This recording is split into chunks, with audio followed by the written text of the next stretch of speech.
Hello students and learner. Today I am going to start the first lecture of fluid mechanics, which is very important subject in both branches for mechanical engineering and for civil engineering. तो आज हम लोग fluid mechanics start करने जा रहे हैं। तो अगर फ्लूइड मैकेनिक्स पढ़ना है तो सबसे पहले हम लोग ये बात करते हैं कि कोई भी सब्जेक्ट अगर हम लोगों को स्टडी करनी है तो वो क्यों करनी है। तो देखिए, सबसे पहले अगर आप फ्लूइड मैकेनिक्स को देखते हैं तो यहां पर एक वर्ड है मैकेनिक्स, और मैकेनिक्स वर्ड का मतलब होता है study of motion. Mechanics word का क्या मतलब होता है? Study of motion. अब स्टडी ऑफ मोशन का क्या मतलब है? तो देखिए, इसको बहुत सिंपल भाषा में अगर हम लोग बात करें तो जैसे देखिए, ये एक मार्कर मैंने अपने हाथ पे रख दिया। ये मार्कर अभी कौन से पोजीशन में है?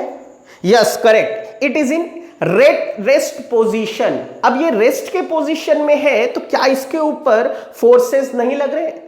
फोर्सेस लग रहे हैं, बट सारे के सारे फोर्सेस आपस में क्या हो गए हैं? बैलेंस्ड हो गए हैं। दैट्स व्हाई ये बॉडी रेस्ट के पोजीशन में है। लेकिन अगर मैं इस मार्कर को लूं और इस डायरेक्शन में, पर्टिकुलर डायरेक्शन में क्या कर दूं?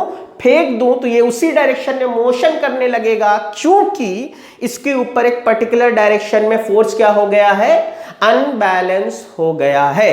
तो अब देखो, अगर हम बात कर रहे हैं स्टडी ऑफ मोशन का, तो इसका दूसरा मतलब क्या समझ में आया कि इसके ऊपर जो फोर्सेस लग रहे होंगे वो कैसे होंगे? अनबैलेंस्ड फोर्स होगा। अनबैलेंस्ड फोर्स का क्या मतलब है? दैट इज किस बॉडी के ऊपर नेट फोर्स कभी भी जीरो के बराबर नहीं होगी।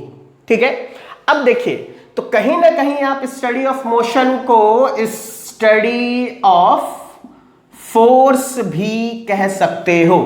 अब देखो, स्टडी ऑफ फोर्स का नाम है मैकेनिक्स और सब्जेक्ट में लगा हुआ है मैकेनिक्स वर्ड। तो देखो, अगर आपको स्टडी ऑफ फोर्स करना है तो कहीं ना कहीं इस नेचर में जितने भी मैटर अवेलेबल है, जितने भी मैटर प्रेजेंट है, उन सब पर आप स्टडी करना चाहते होगे। तो अब आपको देखोगे तो नेचर में कितने टाइप के मैटर्स अवेलेबल है। तो अगर हम लोग वहां पर बात करें तो देखिए, नेचर में जो मैटर अवेलेबल है वो मैटर कितने टाइप्स के होते हैं?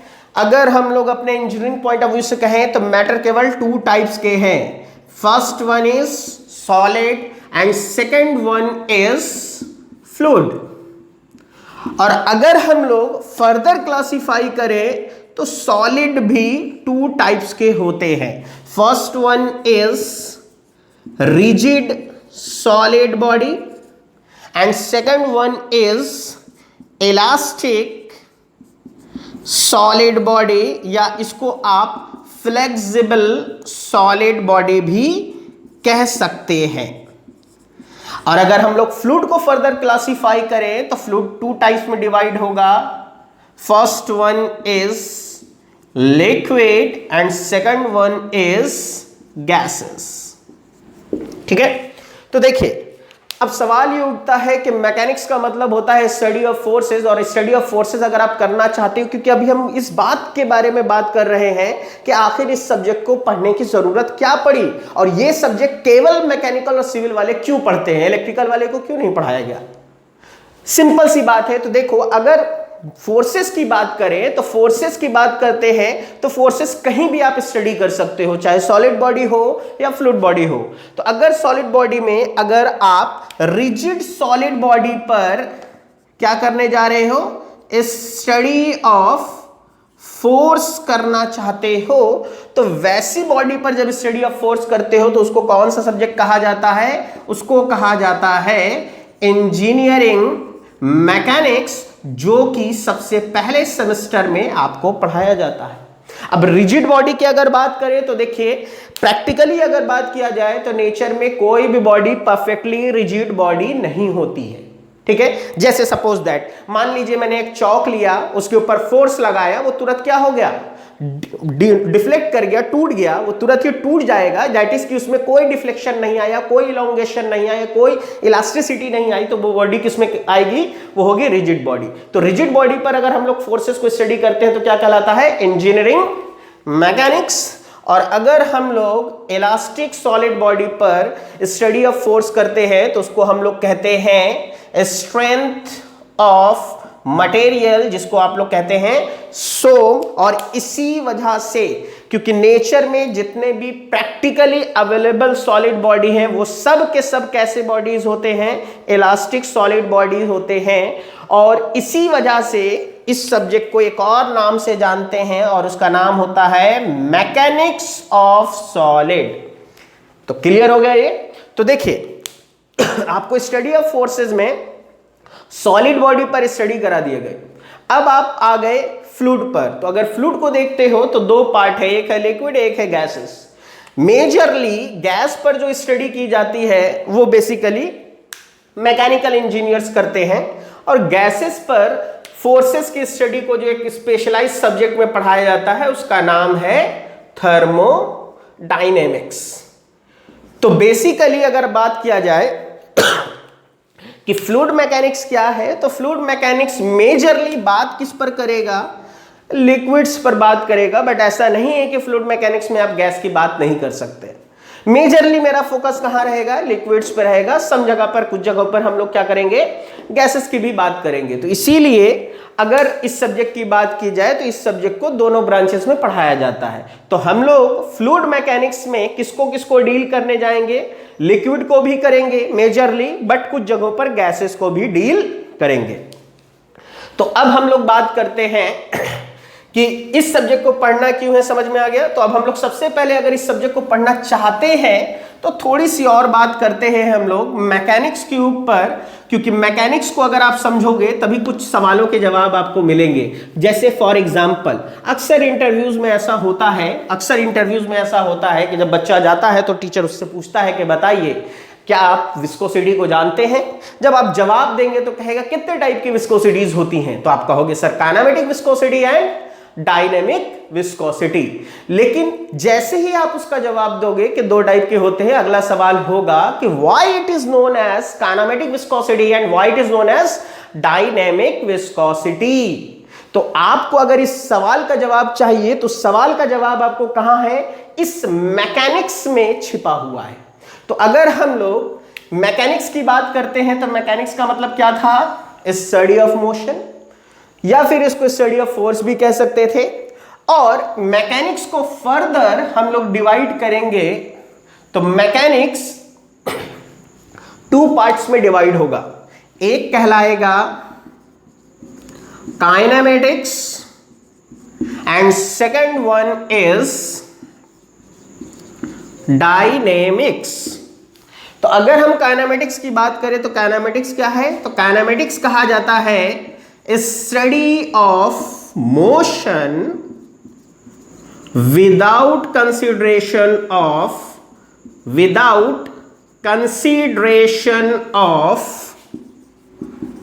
Basic cause of motion.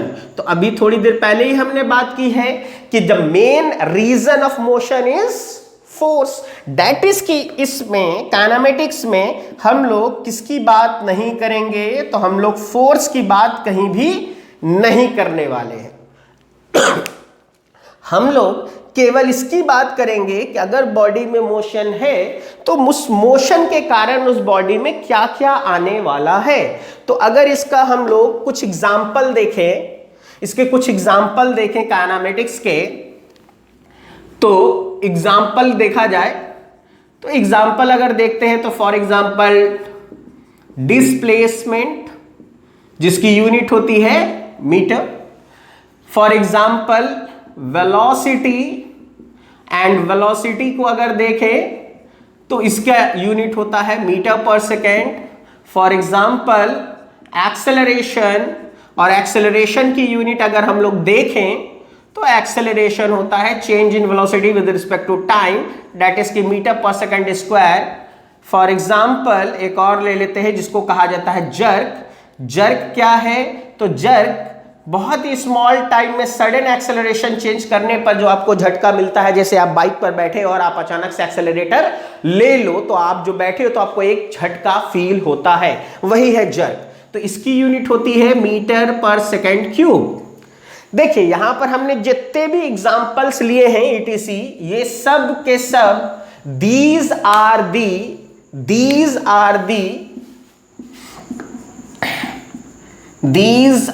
The purely kinematic terms. और इन सारे के सारे काइनेमेटिक टर्म्स में आप देख रहे होंगे कि इसकी यूनिट में कहीं पर भी मास टर्म अवेलेबल नहीं है, दैट इज कि मास टर्म इज नॉट अवेलेबल। अब मास टर्म अवेलेबल नहीं है, इसका क्या मतलब है? तो देखिए, अब पहले हम लोग आ जाते हैं डायनेमिक्स में, फिर उस पर बात करेंगे। इसके यूनिट में कहीं पर भी मास टर्म अवेलेबल नहीं है, लेकिन अगर हम लोग डायनेमिक की बात करते हैं तो डायनेमिक का डेफिनेशन ये होता है कि आपको study of motion with the consideration of basic cause of motion, that is कि अब आपको क्या करना है, अब आपको मोशन का जो मेन कारण है उसको कंसीडर करना है। दैट इज कि आपको यहां पर किसकी बात करनी पड़ेगी?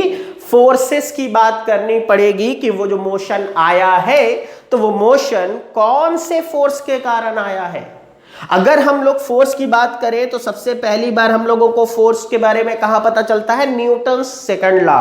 और न्यूटन सेकंड लॉ के अकॉर्डिंगली हम लोग लिख सकते हैं कि force is equal to mass into acceleration. और आप देख रहे होंगे कि force is purely dynamic term and acceleration is purely kinematic term. तो अब सवाल ये उठता है कि अगर एक्सेलरेशन प्योरली काइनेमेटिक था और फोर्स प्योरली डायनेमिक है, तो ये इसमें कौन सी चीज ऐसी है जो इस प्योरली काइनेमेटिक्स के साथ आई और इस पूरे होल को क्या बना दी? डायनेमिक। तो आपको दिख रहा है कि वो टर्म कौन सा टर्म है? वो है मास। दैट इज कि अगर किसी भी फिजिकल क्वांटिटी के यूनिट में मास टर्म अवेलेबल हो या फिर आप कहो कि केजी अवेलेबल हो, तो उस क्वांटिटी को हम लोग किसके अंदर रखते हैं? डायनेमिक टर्म के अंदर रखते हैं। जैसे फॉर एग्जांपल, इसी वजह से जब आप काइनेमेटिक विस्कोसिटी पढ़ेंगे तो आपको मैं दिखाऊंगा कि काइनेमेटिक विस्कोसिटी की यूनिट होती है मीटर स्क्वायर पर सेकेंड।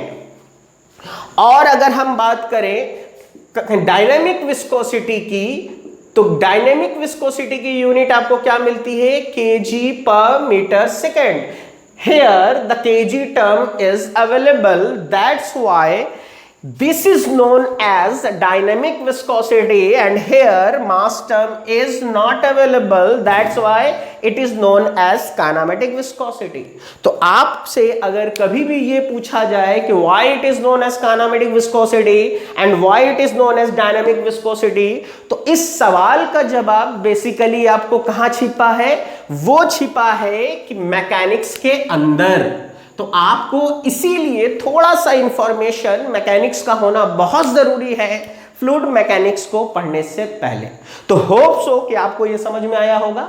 अब हम लोग बात करेंगे, अगर हम लोगों को ये चीज क्लियर है तो अब हम लोग बात करने जा रहे हैं कि क्या होता है फ्लूइड मैकेनिक्स। क्योंकि अगर आपको मैटर पता है, सब्जेक्ट को क्यों पढ़ना है और ये पता है कि मैकेनिक्स क्या होता है, तो अब हम लोग बात कर सकते हैं कि व्हाट इज फ्लूइड मैकेनिक्स। तो देखो, अगर फ्लूइड मैकेनिक्स पढ़ना है तो देखो, ऐसा तो है नहीं कि ख्वाब में देखोगे कुछ भी और वहां जाकर के स्टडी करोगे। आपको कुछ भी स्टडी करना है तो वो कहीं ना कहीं नेचर में अवेलेबल है और उसी को आप स्टडी करते हो, तो आपको दिखना चाहिए वो चीज। तो देखो, अगर फ्लूइड मैकेनिक्स स्टडी करना है तो अब सवाल ये उठता है कि फ्लूइड मैकेनिक्स स्टडी करोगे तो कहीं ना कहीं फ्लूइड के ऊपर स्टडी करोगे। तो अगर तुम फ्लूइड के ऊपर स्टडी कर रहे हो, दैट इज कि आपको कहीं ना कहीं लिक्विड एंड गैस पर स्टडी ऑफ फोर्सेस को करना है। तो फ्लूइड मैकेनिक्स की अगर बात करें तो इसमें आपको क्या करना है, इसमें आपको करना क्या है, स्टडी ऑफ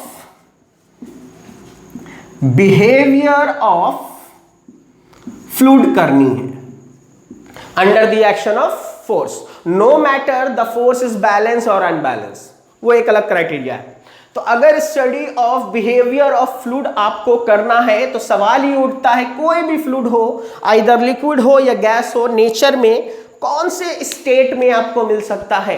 तो आप सिंपल सी अगर बात करोगे तो मान लीजिए एक वाटर बोतल है और उसमें पानी भरा हुआ है और आप उसमें देख रहे हो लिक्विड है, तो लिक्विड कौन से स्टेट में है, वो एक रेस्ट के पोजीशन में है।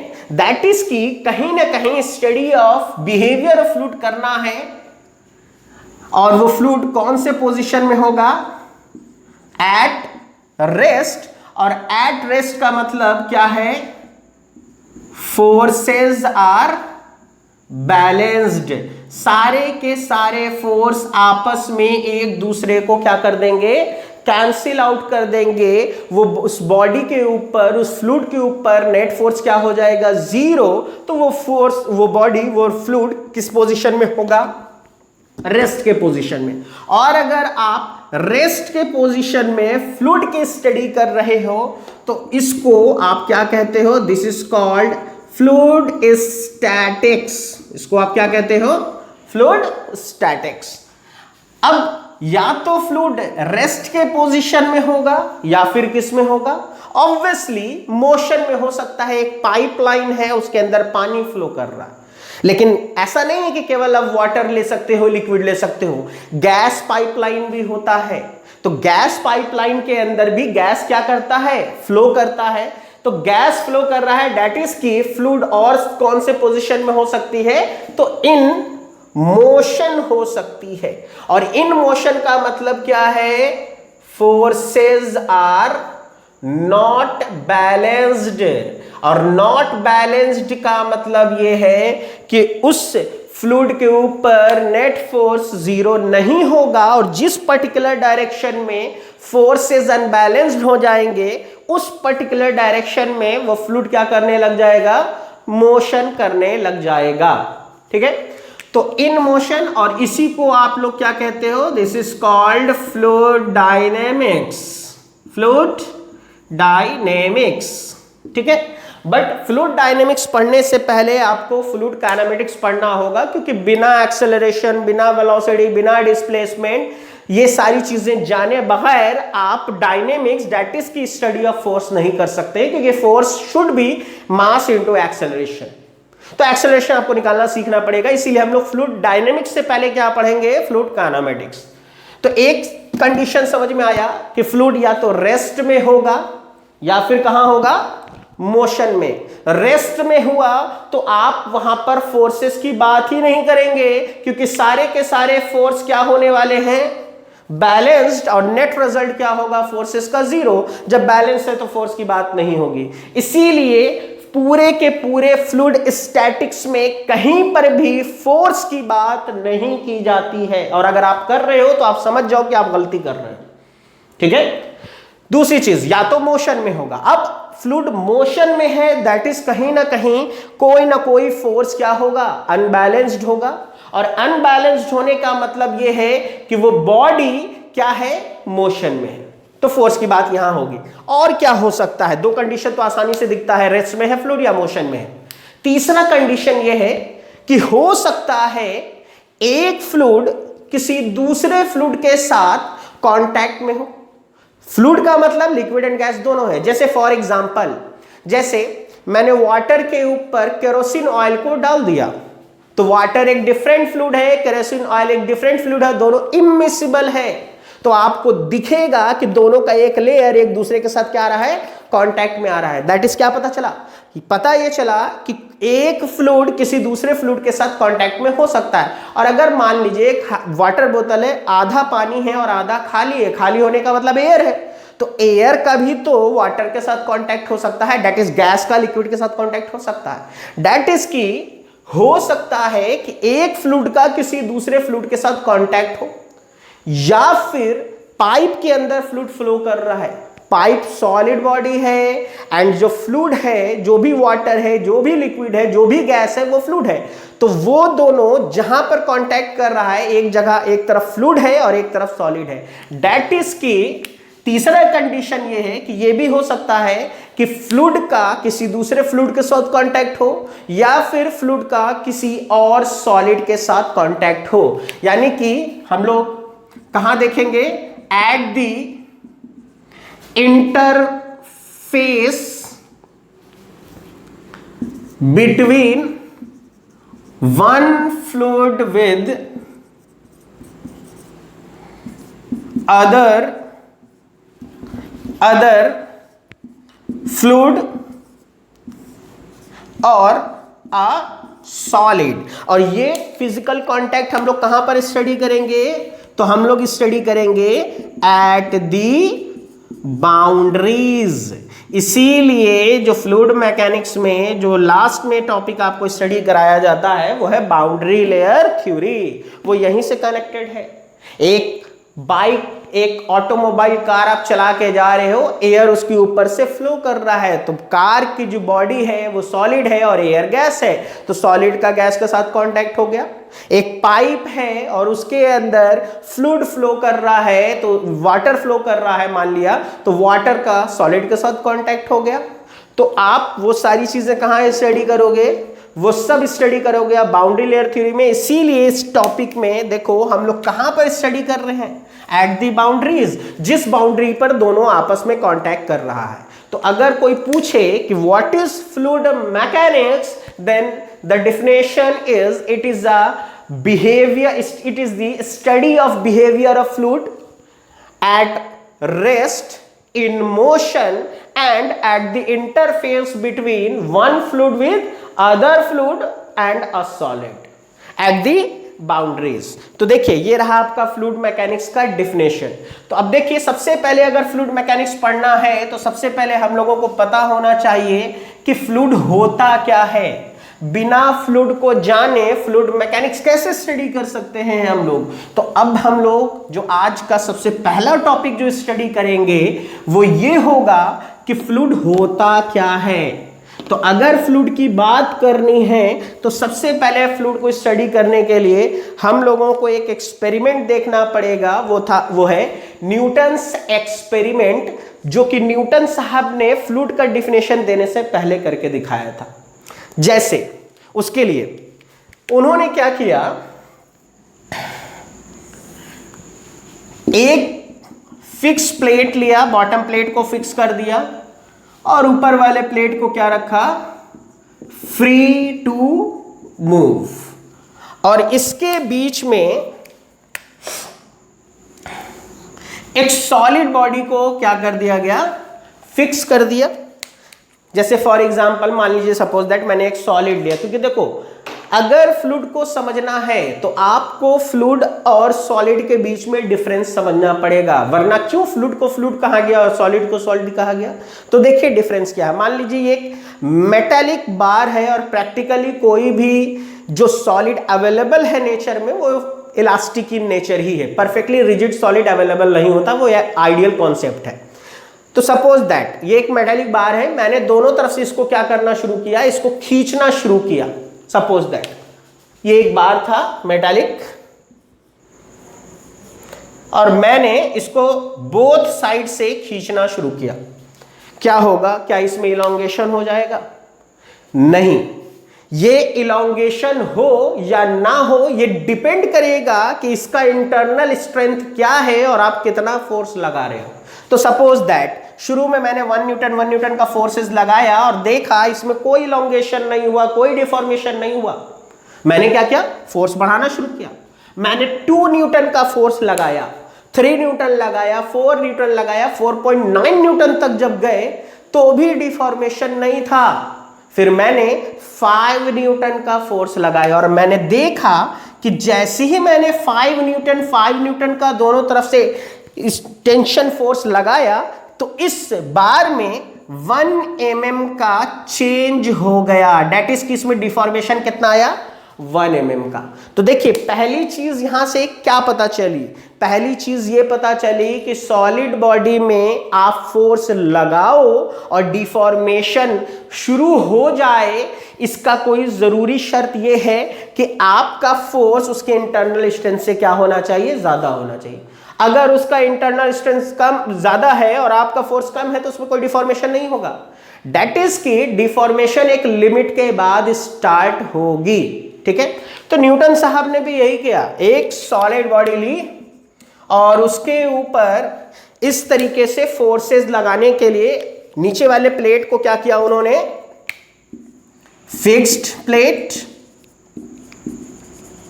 और ये फ्री टू मूव था। उन्होंने इसके ऊपर फोर्सेस लगाना शुरू किया। अब ये कौन सा फोर्स होगा, तो देखिए ऐसे फोर्स लगाया तो ये उसके ऊपरी सरफेस के पैरेलल फोर्स था, इसलिए यहां पर जो फोर्स लगाया उन्होंने वो कौन सा फोर्स था, वो फोर्स था शियर फोर्स, इसलिए इसको मैं किससे डिनोट कर रहा हूं, Fs।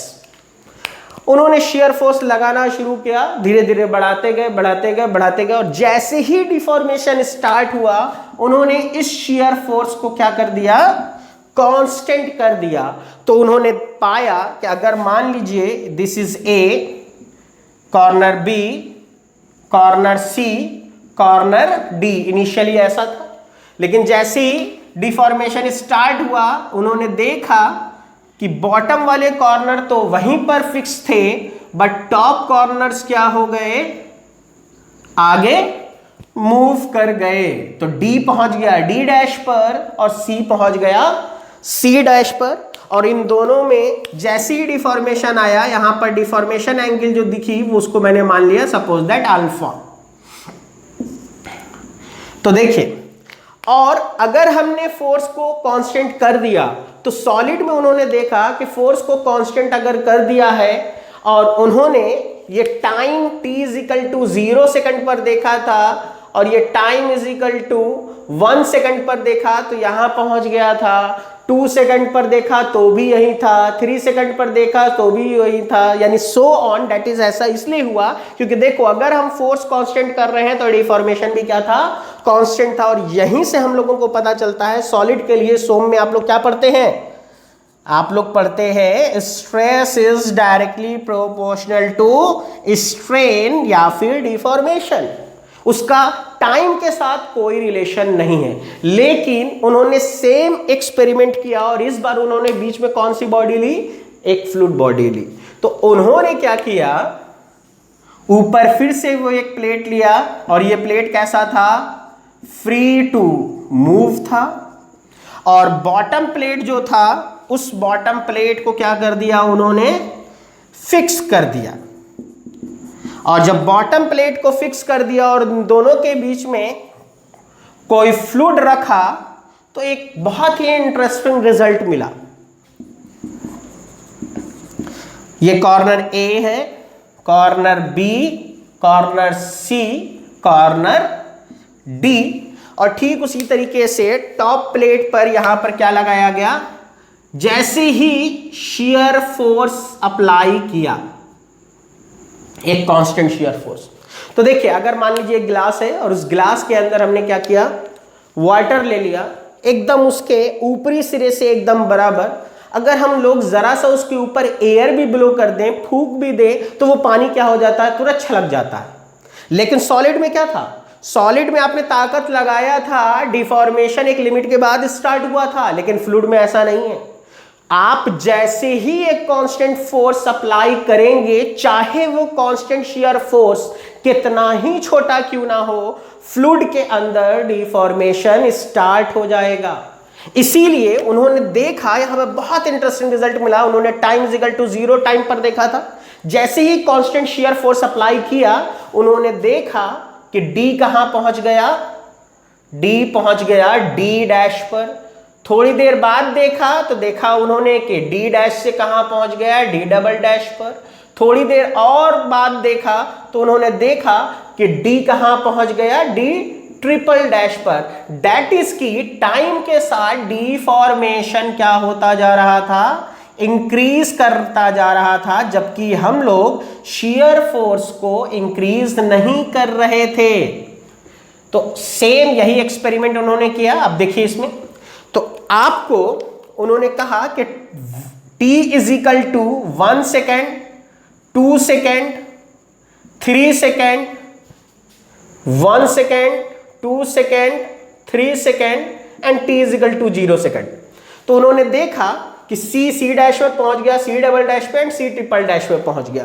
दैट इज की इनिशियली एंगुलर डिफॉर्मेशन था अल्फा 1, फिर देखा उन्होंने 2 सेकंड पर एंगुलर डिफॉर्मेशन हो गया alpha 2 and finally t is equal to 3 second पर देखा कि एंगुलर डिफॉर्मेशन हो गया अल्फा 3। दैट इज की shear force is constant but the deformation will continuously increasing। और देखिए shear force जिस सरफेस के ऊपर लगा रहे हैं, अगर उस एरिया से डिवाइड कर दे तो यहां के ऊपर, इसके ऊपर क्या लग रहा है, constant shear stress, constant shear stress।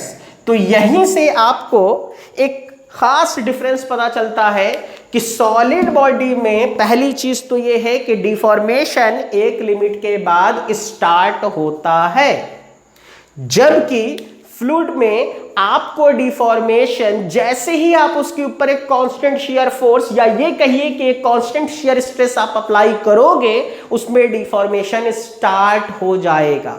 दूसरी चीज, इसमें अगर आपका फोर्स कांस्टेंट है तो डिफॉर्मेशन या स्ट्रेन भी कांस्टेंट है, दोनों एक दूसरे के डायरेक्टली प्रोपोर्शनल है। लेकिन फ्लूइड में अगर आप देखोगे तो डिफॉर्मेशन टाइम के साथ कंटिन्यूअसली क्या हो रहा है, इंक्रीज हो रहा है। इसीलिए फ्लूइड में क्या कहा जाता है, फ्लूइड में कहा जाता है कि shear stress is directly proportion to strain rate या फिर डिफॉर्मेशन रेट। तो और यही सबसे बड़ा डिफरेंस है सॉलिड बॉडी में एंड फ्लूइड में। अब सवाल ये उठता है कि ठीक है, जैसे मान लीजिए एक ग्लास लिया, उसमें पानी था, मैंने उसको गिरा दिया, आप देखते रहोगे टाइम के साथ वो क्या होता जाएगा, फ्लो करता चला जाएगा। तब तक फ्लो करेगा जब तक कि उसको एक रुकावट ना मिले, और वो रुकावट कहां से मिलेगी, उसके खुद के कोहेसिव फोर्स के कारण मिलेगी। दैट इज की उसके अंदर क्या चीज एक्शन में आएगा, एक्शन में आएगा विस्कोसिटी। यही कारण है कि कुछ देर तक वो फ्लो करने के बाद रुक जाता है, वरना अगर फोर्स लग रहा था तो लगातार इनफाइनाइट तक उसको क्या करते रहना चाहिए था, डिफॉर्मेशन करते रहना चाहिए था। लेकिन सर्टेन डिफॉर्मेशन के बाद रुका, क्यों, क्योंकि उसके इंटरनल बॉन्डिंग के कारण उसके अंदर क्या चीज जनरेट करेगी, विस्कोसिटी। ठीक है, तो अब यहीं से इसी एक्सपेरिमेंट को देख करके न्यूटन साहब ने फ्लूइड का डिफिनेशन दिया है। तो फ्लूइड का डिफिनेशन क्या दिया उन्होंने, उन्होंने कहा कि fluid is a matter which deforms continuously under the action of constant shear stress. ये एक ऐसा मैटर है, एक ऐसा पदार्थ है जो शियर स्ट्रेस के कारण लगातार क्या करता रहेगा, फ्लो करता रहेगा, डिफॉर्म करता रहेगा, चाहे वो शियर स्ट्रेस कितना ही छोटा क्यों ना हो। और ये बहुत इंपॉर्टेंट पॉइंट है। केवल आप ये कहते हो कि सर शियर फोर्स लगाने पर डिफॉर्म करता है, तो सवाल उठेगा कितना शियर फोर्स लगाना है। तो सवाल ये है कितना लगाना है, तो जवाब क्या होगा, चाहे वो कितना ही छोटा शियर स्ट्रेस क्यों ना हो। तो यहीं से फ्लूइड का डिफिनेशन मिलता है कि fluid is defined as the matter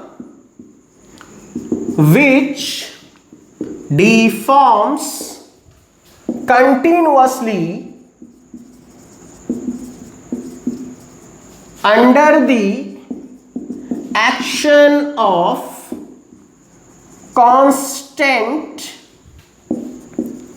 shear stress। और इन्वर्टेड कॉमा में इसको याद रखेंगे, no matter how small the shear stress may be, यानी कि इससे कोई फर्क नहीं पड़ेगा कि वो shear stress कितना छोटा है।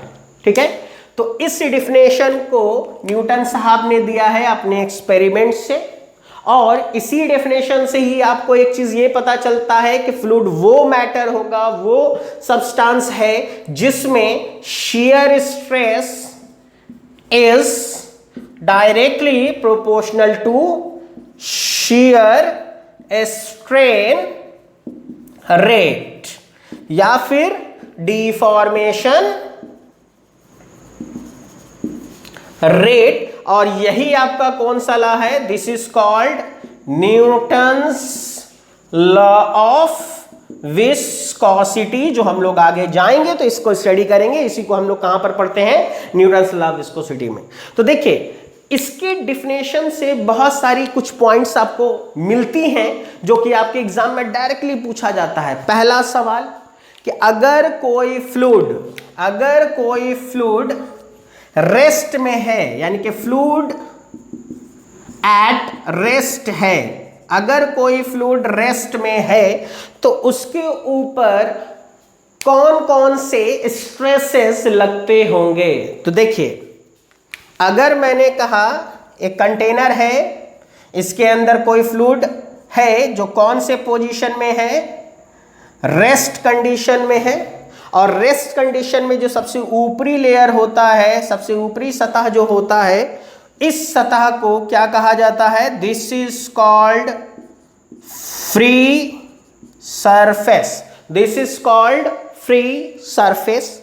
तो इसके फ्री सरफेस के ऊपर कौन कौन से स्ट्रेसेस लगेंगे? तो देखिए, सबसे इसको पढ़ने के बाद आपको सबसे पहली चीज तो ये पता चल जानी चाहिए फ्लूइड के डिफिनेशन से कि फ्लूइड डिफॉर्म्स करता है under the action of constant shear stress.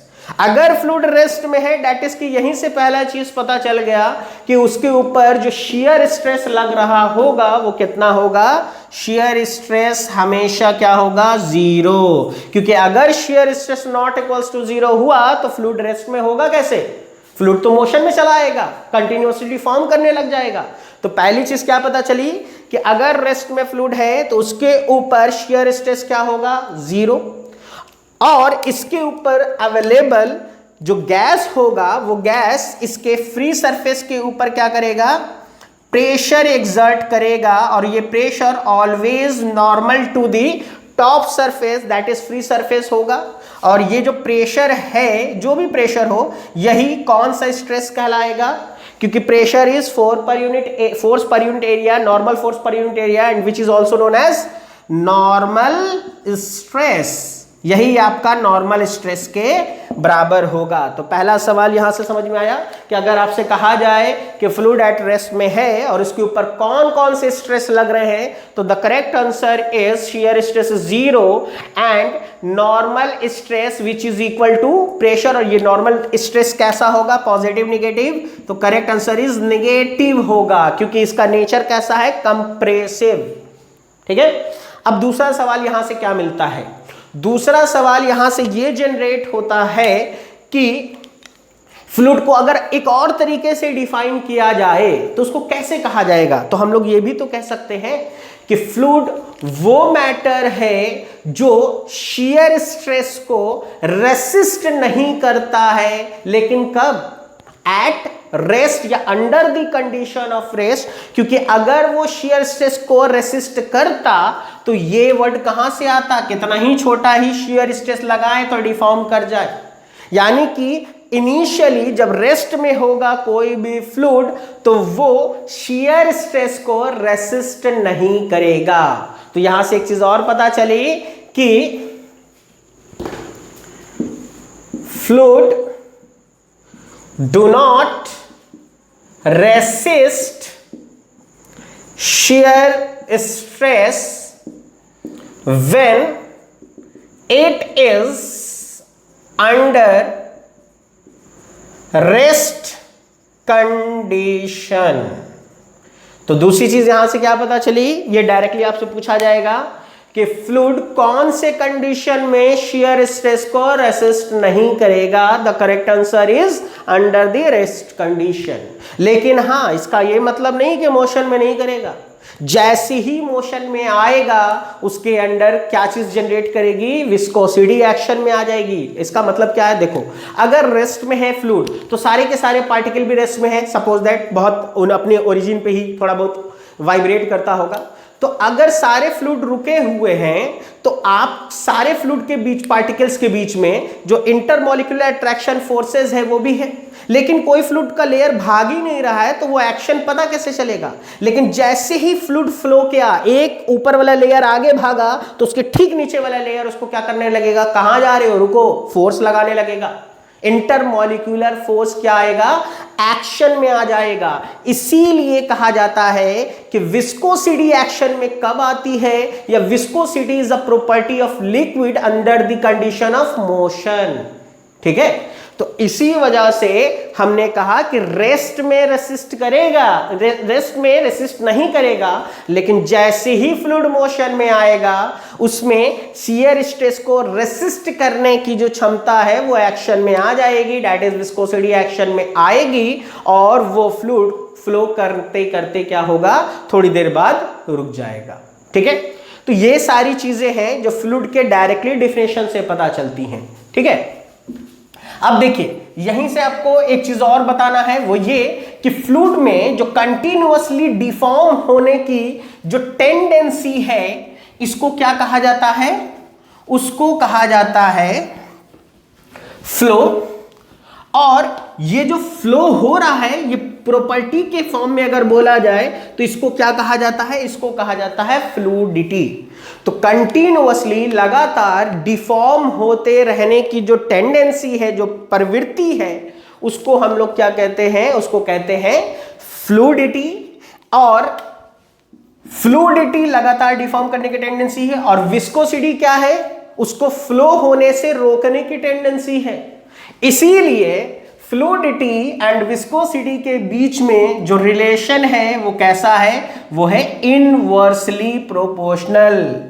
That is कि अगर किसी फ्लूइड में विस्कोसिटी इंक्रीज करोगे तो fluidity of the liquid will decreases, और अगर आप विस्कोसिटी डिक्रीज करोगे तो उस फ्लूइड में फ्लो करने की क्षमता, फ्लो करने की टेंडेंसी क्या होगी, इंक्रीज कर जाएगी। तो देखिए, होप सो कि आपको फ्लूइड का डिफिनेशन समझ आया होगा। ठीक है, तो आज के लेक्चर में हम लोग यहीं तक रखते हैं, और कल नेक्स्ट लेक्चर जब हम लोग स्टार्ट करेंगे तो कल नेक्स्ट लेक्चर में हम लोग स्टडी करेंगे प्रॉपर्टी ऑफ फ्लूइड, क्योंकि बिना फ्लूइड की प्रॉपर्टी को जाने हम लोग आगे फर्दर प्रोसीड नहीं कर सकते हैं। ठीक है, ओके फाइन, होप सो कि आप लोग इस क्वारंटाइन टाइम में, कोरोना के टाइम में आप लोग सेफ होंगे, आप लोग घर पे ही रहे और स्टडी करें। Okay fine, good night.